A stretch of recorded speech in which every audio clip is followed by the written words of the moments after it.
যখন জাদু করা হয় কারো প্রতি, সে অসুস্থ হয়ে যাবে।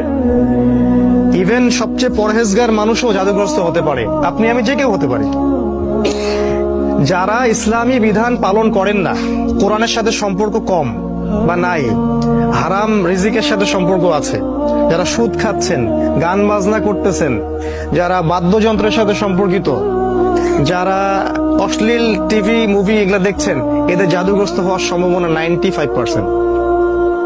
একবার জাদুগ্রস্ত হয়ে গেলে তাকে রিকভার করা খুবই ডিফিকাল্ট। এই জন্য ইসলাম এই প্রোটেকশন গুলো দিয়েছে। মানে একবার জাদুগ্রস্ত হয়ে গেলে এটাকে সলভ করা খুবই ডিফিকাল্ট, কারণ জাদু জিনের সহযোগিতা ছাড়া হয় না। যারা জাদু করে তারা জিনকে তাবে করে। আপনারা কিন্তু কোরআন পড়লে দেখবেন আল্লাহ পাক বলেছেন জাহান্নামের ইন্ধন হবে মানুষ আর জিন, যারা একে অপরকে সহযোগিতা করত।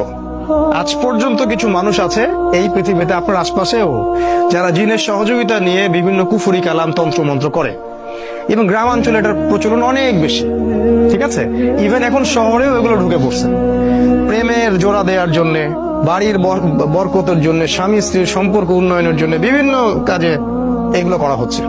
এবং আমাদের দেশে কবিরাজের সংখ্যা তো অভাব নাই। আর যেহেতু এগুলো সম্পর্কে আমরা জানি কম, আমরা কিছু হইলেই ওদের কাছে দৌড়াই। এই সুযোগটা ওরা আমাদের কাছ থেকে নেয়, নিয়ে সে এদিক থেকেও টাকা খায়, ওদিক থেকেও টাকা খায়। শয়তান, এক কথায় শয়তানের চেলাপেলা এগুলা। তো আল্লাহ রসুলকে ইহুদিরা জাদু করেছিল, এবং আপনারা জানেন কিনা যে ইহুদিরা তাকে হত্যা করার চেষ্টা করেছিল, তার খাবারের মধ্যে বিষও দিয়েছিল। যে জাতি আমাদের নবীকে হত্যা করতে পারে, এবং যে জাতি অসংখ্য নবীকে আগে হত্যা করে আসছে, কিভাবে আমরা ভাবলাম যে তারা আমাদের বন্ধু? অথচ আল্লাহ কোরআনে বলছেন তারা কখনো তোমাদের কল্যাণ চায় না। তারা ভিতরে যেটা গোপন করে সেটা আরো বেশি ভয়ঙ্কর। ঠিক আছে, তো তিনি এই জাদুগ্রস্ত হয়ে রাসূল সাল্লাল্লাহু আলাইহি ওয়াসাল্লাম যে সমস্যাটা হলো সেটা হলো তিনি ভুলে যাচ্ছিলেন, কোনো কাজ করলে মনে রাখতে পারছিলেন না। এমনকি তিনি তার স্ত্রীর কাছে গিয়েছেন কি না সেটাও মনে রাখতে পারছিলেন না।